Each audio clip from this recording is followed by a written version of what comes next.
We're waiting. We're waiting to find out if we get the place or not. Yeah. We'll know in 3 days. Well, you're stressed out about waiting because you don't think it's going to happen. I'm less stressed because I think it's going to happen, and even if it didn't, I'm still excited about other places. And I'm not so excited about other places. Yeah. I'm like stoked on the place we're going for, and it seems like we're about like 95% of the way there. Yeah. Yeah. We've done the most creative financing ever. We have like both of our parents involved and and a very well shopped around with infinite number of documents to back up the knowledge that our mortgage broker is using to try to sell us. But we make no money on paper. Yeah. For the last couple of years, so it's, even with having so much money going towards the purchase, even with so many other people involved, it's still like not 100%. Yeah, it's like 95. Yeah. At this point. I don't want to say 95. It was down to like 40% for a while, but then it got. I don't want to say now it's like 95 because we have one more day. And, we don't have plans to go sign paperwork tomorrow.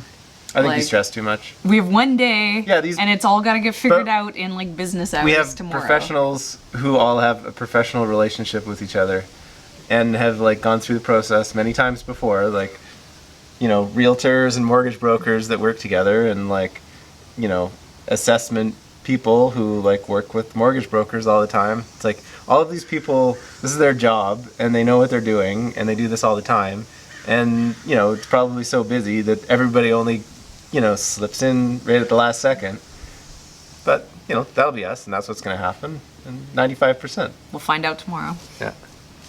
But you stress too much about it. Well, I want it. Yeah. And it's not a guarantee that it's going to happen.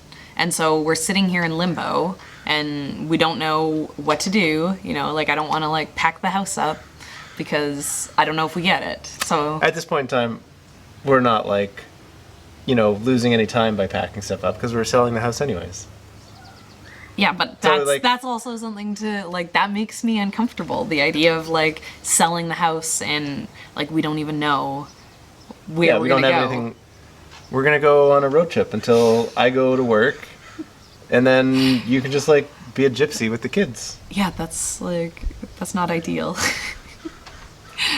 You can move in with your parents, and I'll just work.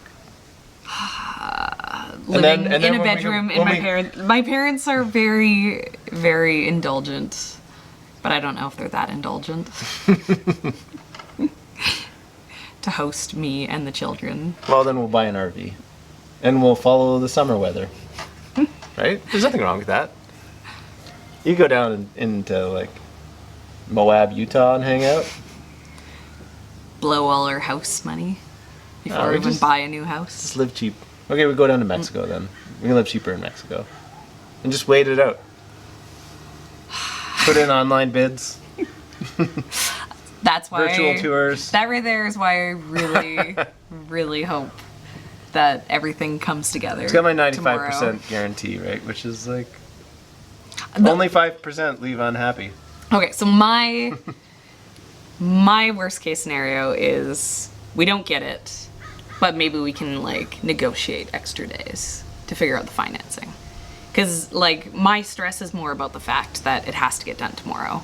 And since we don't have an appointment booked at the bank, it's is it going to get done? You think we'd have an appointment for the mortgage we're going to get tomorrow. It doesn't take very long to go and yeah, but write your signatures down. We don't have a yes yet. We have Wednesday too. No, it has to be completed by Wednesday. Yeah. So we have Wednesday to work on it as well. I guess. You worry too much. Yeah. But worst case scenario, maybe we can negotiate further days. Yeah. Because I feel if we had an extra week, we could get the financing no matter what. I don't think it's as much of a problem as you think it is. Just relax and get to work. Being so lazy. Being lazy. We have been working. Yeah. We've been trying to clean up the garden and everything. We've been selling starts from the greenhouse, and every day there's like watering it twice, which is a lot of labor for Serena. And we sold. Yeah, we sold like 350. Yeah, dollars. Which isn't bad because it was pretty scaled back from what we wanted to do. we wanted to do a lot more stuff, and basically we only had like brassicas and then like tomatoes, peppers, eggplants, and apparently no one wants to buy brassicas. Yeah, people only want the superstars. Yeah, people only want the cherry tomatoes apparently. So those sold. But that was good information for going ahead next year. Yeah, and I also got some good info of what people were asking if I had. Like I have a whole list of things that people wanted that I know they would have bought if I had it there available. So so that's good to know. For sure. Because we definitely think that it was worth the effort to grow the starts for like what we could make for money. Yeah. Especially because we're growing them for ourselves anyways. Yeah, it's kind of like to subsidize our plant problem. Yeah. I mean, so far I haven't paid back the $500 that I spent on seeds. But you gotta have the majority of the seeds left still? Yeah, like I also like of some of the more expensive stuff, I have enough to do. Like I have a bunch of tomatoes to do for next year as well. And some of the peppers I have for next year too. Yeah. And we also failed at paying for the greenhouse because the goal was to make $800, which was what the greenhouse cost us. But we were also like, if we weren't selling the house, then we would have put more effort into that. Well, and I was working part of the not getting the starts together was the fact that Ian was gone like way later than he was supposed to be. He was supposed to be back and kind of help me get everything set up.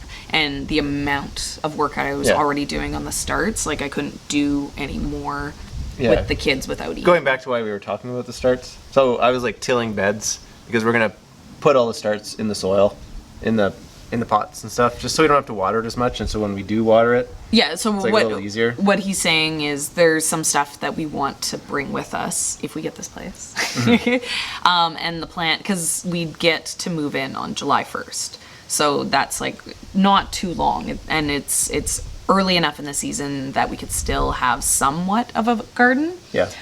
So the tomatoes we are gonna pot up into like bigger 1 or 2 gallon pots, and then we're gonna put them in the ground in the pots to just hang out. And then when we move, we pull them out of the ground in their pots, and then move them and permanently plant them into the new place, so we can still have tomatoes. That's the goal. We should wrap it up because we don't want to make like a 20-minute video, right? What Ian's saying is a neighbor staring at him right now, and he's embarrassed. So I'll let you do the super embarrassing part. Okay, well, thanks for watching.